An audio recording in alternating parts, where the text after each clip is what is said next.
rock walk drop is a 180 pivot on the front wheel, followed quickly by another 180 mid-air. It looks impressive and can be done off objects that are really quite high. To learn the rock walk, you must first learn a pivot drop. Start on something small, ideally so that your back wheel can drop to the ground without you falling off if your front wheel stays where it is. The technique is fairly simple. Line yourself up with the edge of the object, in parallel. Don't mind too much about the back wheel, but make sure the front wheel is as close to the edge as possible. You're going to do a small pivot endo so that your rear wheel is clear of the edge and your front wheel is facing slightly inwards, keeping your bike straight and your posture neutral. You only need to raise the back wheel a few inches, but your weight should be firmly over the front of the bike. Once the back wheel is clear, it'll start to drop towards the ground. When it's almost flat, your weight should start to move towards the back of the bike, unweighting the front.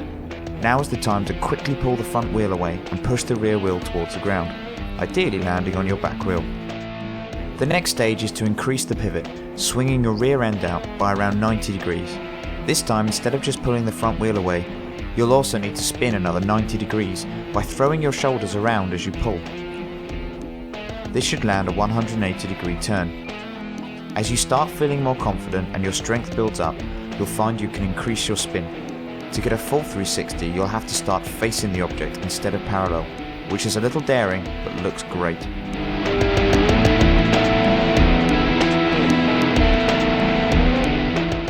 Rock walks off a platform, they're actually one of my favourite tricks.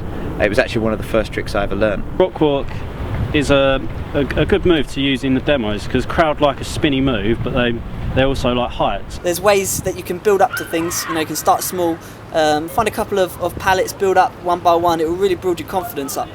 I think it's flashy, I think it's fun. You can combine a rock walk and height together and create quite a nice little move. Feeling confident? Then check out the rest of our videos.